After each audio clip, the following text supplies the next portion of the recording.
in a few years, will we have TV subscriptions? Probably not.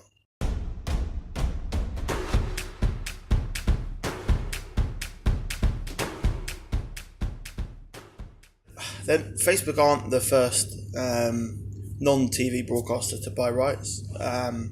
11 Sports in the UK have just bought the Serie A and the Eredivisie, and they don't have a TV channel. And DAZN in Europe and just about to launch in America has lots of football and also boxing. So it's not the first, but it is obviously Facebook. It's a major player. I think TV companies should be worried. Sport is one of the only things that people actually need to be watching at the time. Soaps, dramas, documentaries, we all kind of watch them when we want. Netflix and Amazon Prime have changed it from watching programs at a certain time to I watch what I want when I want to watch it. And unfortunately, the way sport is, you can't do that. It's a game between two teams or two people, and people all tune in to watch it at one time. So it is a time for, I think, broadcasters to start worrying, or maybe just start shifting their offering services online as opposed to just on their TV channel. But I do think the idea of watching sport on Facebook or watching sport on a tablet or a computer isn't for everyone. And as much as we think it's going to be great and great for social, the idea of watching sport on a big TV or on a TV that allows you to have multiple people around your house is ultimately the kind of thing which makes sport great. People for a big boxing match will get 10 of their mates around, they'll all chip in, get a pizza. So can you have that same culture on Facebook? I don't know, and obviously they'll come out with stuff, but I do think it's time to slightly worry, as live sport is the one thing that, people go to Netflix for their films, Amazon Prime for their documentaries.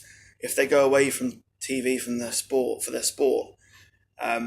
what's left? Why would you pay these massive fees? Sky, if you include the sports package, is inherently expensive.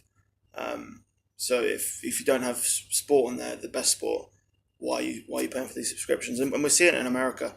The MLB, the NBA, the NFL all have OTT platforms where you can subscribe and watch whatever games you want.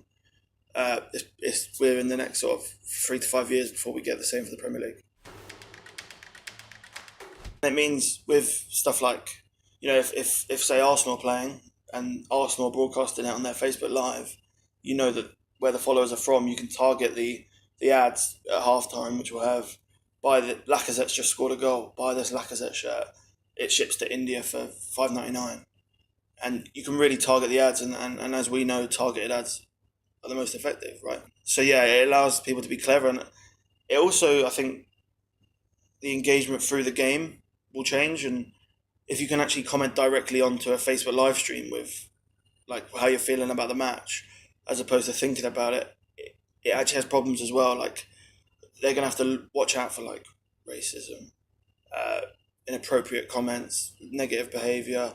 Like, as people are watching football matches and they shout things, and are we taking it away from the terraces onto like the Facebook community? So the one thing I think sports rights on moving onto social platforms will have to overcome is that prestige of being on TV. And I've seen it recently with the boxers, that they get put on Facebook Live. They might get more views than if they're on TV, but there's a prestige around being on TV as opposed to just being on Facebook. And I think that's the only thing that they'll have to overcome if they really kind of want it to massively succeed. But in a few years, will we have TV subscriptions? Probably not.